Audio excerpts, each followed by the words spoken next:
go back to work.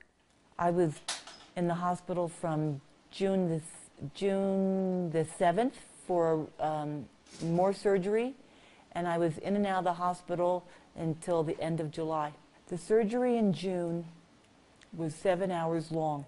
That was to connect my plumbing, get everything all cleaned up, bring my stomach together, and sew it up. That was almost 7 hours. And then I went home. Everything seemed to be fine. But then about the third day, I didn't feel so good. And I started to develop a temperature. And then when my stomach started to swell up, and when I would lay on my side, a brown drainage started coming from my belly button. That's a bad sign. And it was obvious that my stomach was very much extended, and I had the fluid still coming out of my belly button. That at the emergency room, they made like about a 5-inch incision while I was awake. And when they did that, it just erupted out of my stomach like a volcano. A lot came out. At least a liter of fluid came out of my stomach. I was in the hospital another 2.5 more weeks. It was one catastrophe after the next. The infection kept coming back. I had to have drainage, and I had to have, well, it was cut open.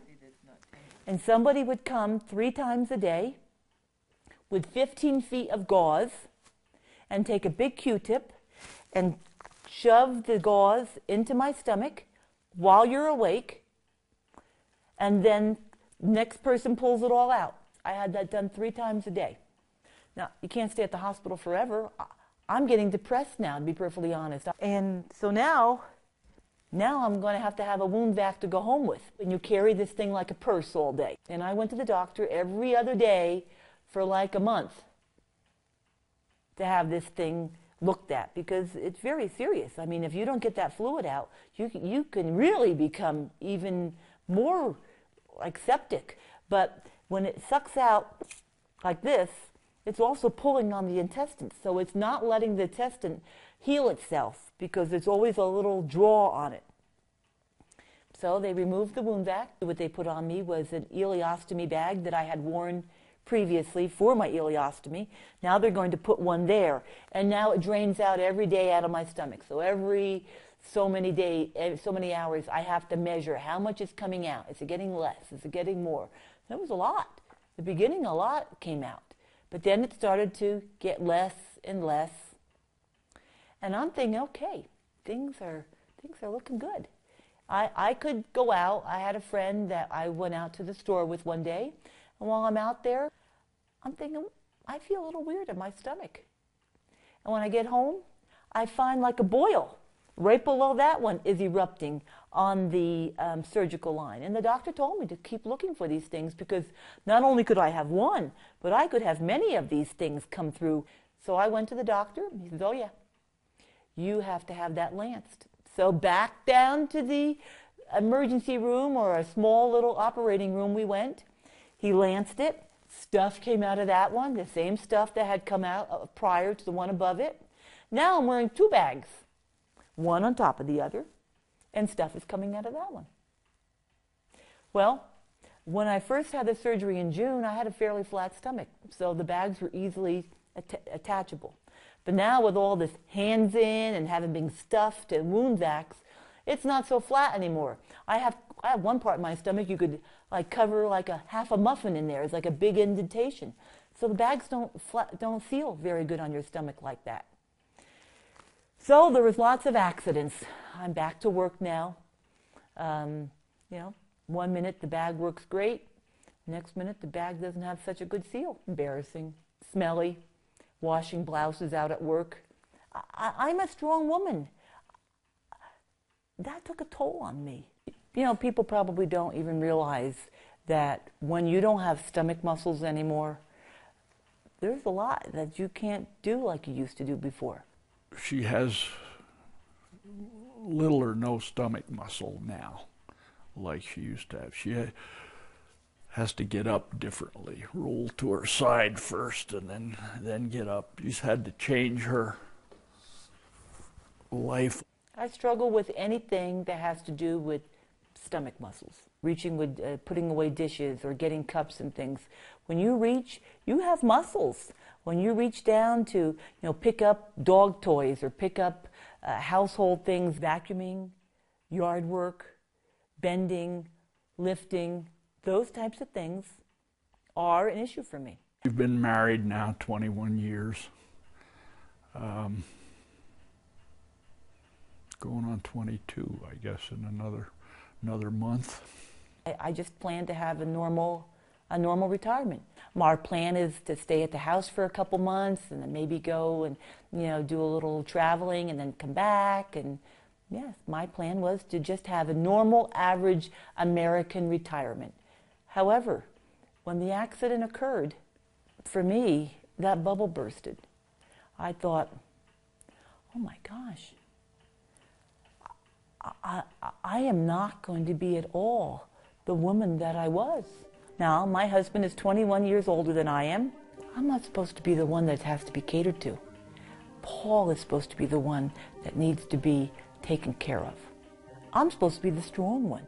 Literally, mentally, and physically, I'm the one that's going to juggle all the balls here in the years to come. I'm not going to be able to do that. Now my biggest concern is, am I going to be able to handle life in 5 years from now? I don't want to live like that. Not only physically did that take a toll on me, but mentally. In the beginning, hundreds of times a day, I thought about that accident. I saw the red flame.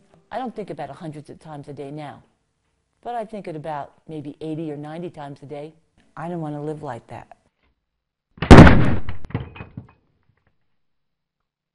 I bought that gun to protect me and my family, and it turned around and almost killed me. Dropping a weapon on the ground should not discharge. I do know that it has happened to me personally several times in the last 22 years of law enforcement, and I've never had an accidental discharge or a weapon malfunction because I've dropped it on the ground. We found out that from the CSI guy, reading that report and whatnot, that it had still been in the holster when it went off, that it had fired right through the bottom of the holster. I'm a good gun person. I'm not a haphazard gun owner. I bought a gun that I thought was safe. The literature that said that this gun was a very safe gun, that one of the issues of it was that it had a firing pin block, that if the gun was dropped, that there wouldn't be an issue with it. It would not go off. As long as the trigger wasn't pulled, that the gun should not fire if it would be dropped.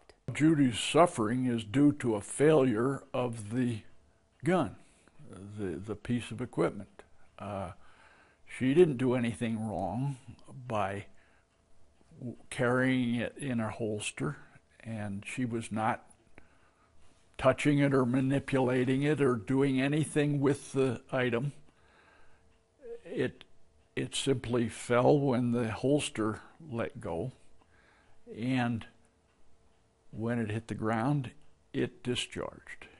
Now, that should not have happened. I imagine that I won't live to a ripe old age of whatever. I imagine that as the years go by, there can be scar tissue that builds up in there. I probably will have to have different surgeries to correct that. Every time I have a little stomach ache or a little, something doesn't feel quite right, I get nervous. Paul will say to me, do we need to call the ambulance? No, because he's concerned. He's concerned about it too. That's on his head. No, I don't expect to live as long as I would have lived, no. If I had known that the gun had issues, I would have never bought it. It's ruined a lot of part of my life, and it's ruined a lot of part of my family's life, mentally and physically. And I hope you understand that this is a serious issue that you need to correct. I would never have had me go through all this. 10 surgeries. 10 surgeries. Now, you probably don't care, to be perfectly honest, if I've had 10. But every one was horrific. I trusted you. I trusted you with a product. You should let people know that you have a faulty product and fix it.